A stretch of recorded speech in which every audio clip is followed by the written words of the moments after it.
Oftentimes, people don't lose time because of conflict.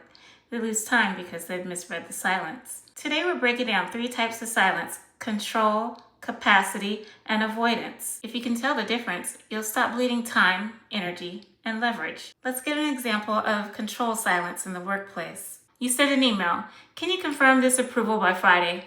Friday passes. Monday passes. You hear nothing. Then, 2 weeks later, you get an email. Can you take a look at this? It's something that they need. That wasn't confusion. That wasn't busyness. That was control. So let's break down this example. You gave a deadline, and that deadline passed. You didn't hear back anything for the next 2 weeks.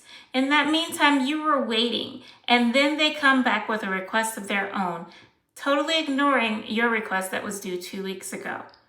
That control silence gives the person an opportunity to not respond, to keep their options open, and to delay commitment to you.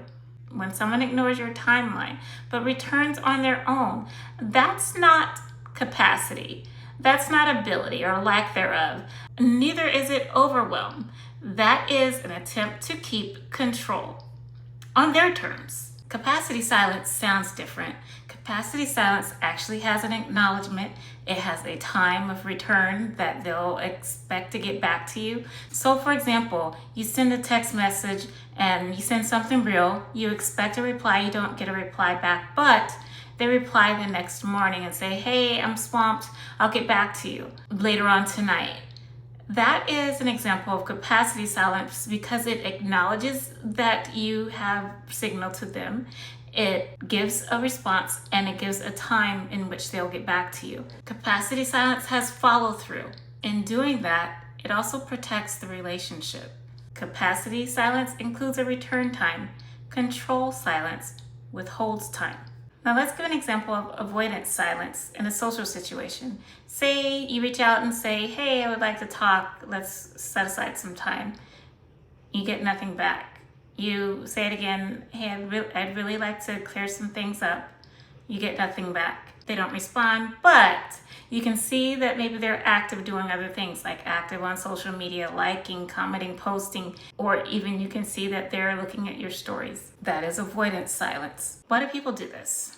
They avoid accountability. They avoid confrontation. They don't want to say a clear yes. They don't want to say a clear no. It's simply just easier for them to not say anything at all. Avoidance silence is absent of responsibility. So here's a framework to help so you can stop wasting time. We're going to talk about the signal, what it means, and the decision you need to make to move forward. The signal, as in these other examples, you have no response at all. You have a response, but given a time frame, you have an acknowledgement. You have re-engagement. They come back to you. Those are signals that the other person has given or not given, and it alerts you that, oh, we need to take a next step. I need to take a next step. What do these signals mean? Well, you don't interpret it for yourself and internalize it. You take an outwardly objective outlook onto the problem. It's not emotional. You take an emotional stance out of it. You say, this is structural.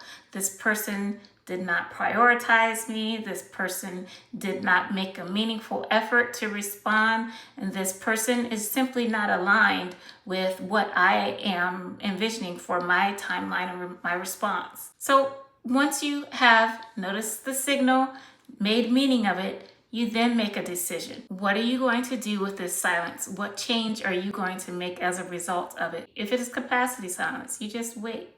You see when they respond what they say. For avoidance, you can keep waiting just like capacity, but you won't get a response. You can clarify once, but then still you don't get a response. You notice that they are avoiding you.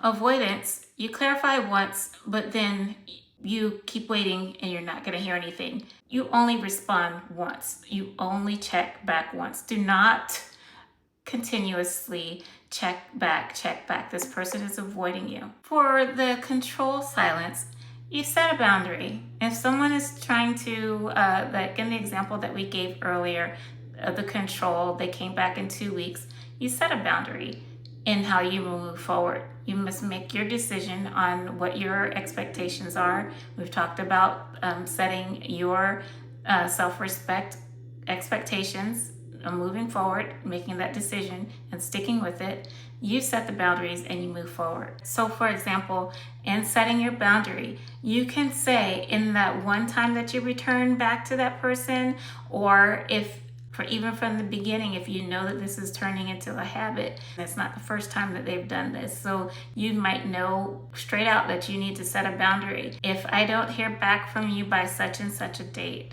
or time, then I am going to move forward with my next steps. I've had to do this recently, and it's something that is extremely powerful. It's clear communication.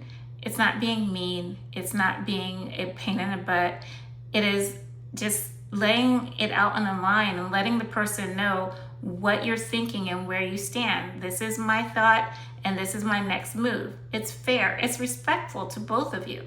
Respectful to your own time and respectful to their time as well. Let's be clear. You're not going to put any emotions into this.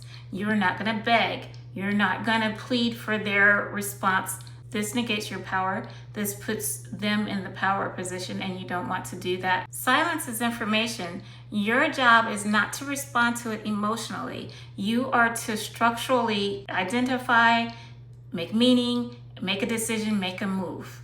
That's your role, not responding with an emotional response. That emotion will drag you in. Set your boundaries, make your decision, make your move. It's structural, not emotional. Not all silence is hostile, but not all silence is innocent. If someone wanted to be clear with you, they would be. When you learn to tell the difference, you stop offering access where there is no investment. If you like calm breakdowns to help you decide faster, subscribe.